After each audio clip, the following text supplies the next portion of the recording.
the Voigtlander 23mm f1.2, a lens that pushes the boundaries of creativity and stands out from the crowd. With its impressive f1.2 aperture, it's perfect for low light photography and capturing images with stunning shallow depth of field. But be warned, this lens is not for the faint of heart. It has character and its own quirks that makes it a unique lens. So buckle up and let's dive into the world of the Voigtlander 23mm f1.2.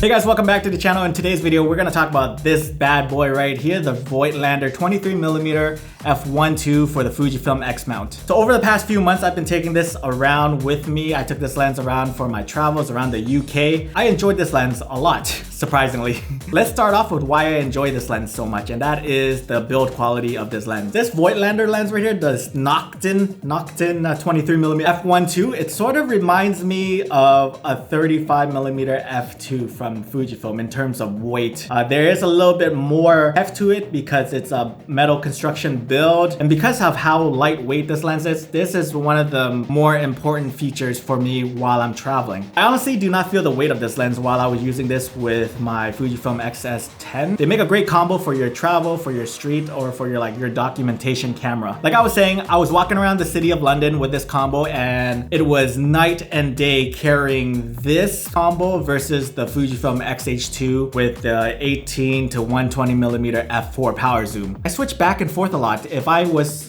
finished with video, then I would go back to the XS10 with the Voidy right here. This is a manual focusing lens, and I've been having fun manually focusing on my UK trip. I find the manual focusing on this lens to be quite smooth. It has a good amount of resistance. I did have no issues trying to nail focus with this lens at all. And I found that I had to work for my shot just manually and dialing in the focus to try to get it right. I just feel like the photos connect with you just a little bit more. And I think it's because you're putting in the time and effort to compose and just scope out the scene. I like the lens with autofocus where you can just turn on the camera, point, and then shoot to get the image and then put it back in your backpack and then just walk away. There's not a sense of achievement when using that sort of technology, as you can say. Again, the manual focusing part of it allows you to slow down, just take a breather, analyze the scene. So you're taking in the city more, spending time around that area, just getting to know the city, right? Instead of just, that's part of the experience that I got when I was manually focusing with this Voigtlander lens right here. And what's great about this manual lens is that it has electronic contacts. What this allows you to do is to have EXIF data with your aperture value in it. So you can see what aperture your images was shot at. Having this feature does wonders for you, especially for me, because I always tell myself that I will keep a mental note of the aperture that I shot in when I shoot with a manual lens. But by the end of it, and by the time that I get my photos onto Lightroom, I just don't remember which f-stop that I shot it at, and it's quite frustrating sometimes, and sometimes I just can't tell, right? So I'm just like, well, it stopped down somewhere, I just don't know where. You see the electronics contacts right here, baby. That's cool. Look at that. I wish more third-party manual lenses do this because it will help, and I guarantee you it will generate sales for your company as well. Again, this lens is a full metal construction, so the build is awesome. I do like the way it feels and holds in my hand. 23mm is a 35mm full frame equivalent with a bright aperture at f1.2. That should be able to help you in low light situations. So I find the image to be very nice. I think there is a nice pop to it when shooting wide open at f1.2.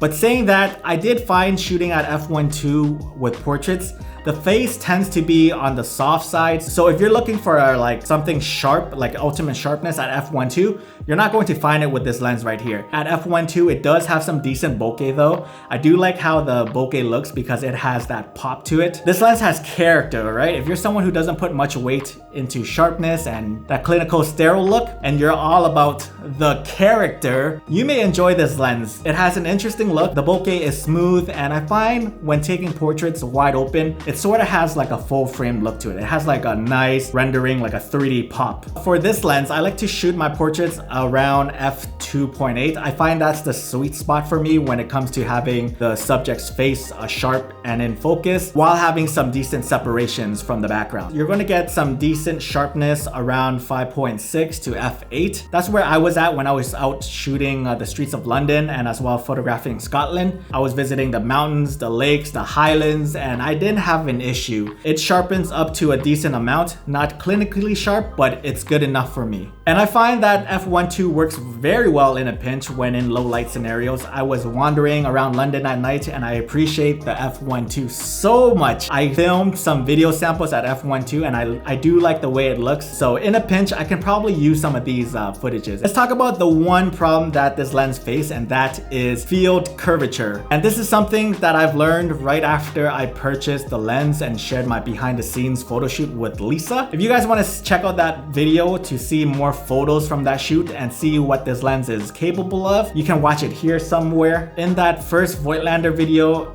there were some of you guys that commented on the field curvature. Hey, like, what about the field curvature, guy?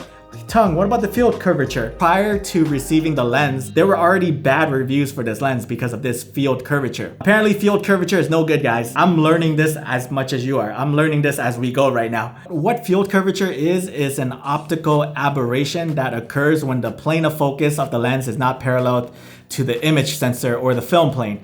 This results in objects at the edge of the frame appearing out of focus when the center of the frame is in focus. Field curvature can be corrected by using special lenses or by adjusting the aperture setting on the lens to change the depth of field. Some photographers also use software correction techniques to correct field curvature in post-processing. Field curvature is something that you have to look for, and you really have to focus on pixel peeping to really find the problem. So during my travels in the UK, I've shot mostly all the ranges from like f4 to like f13.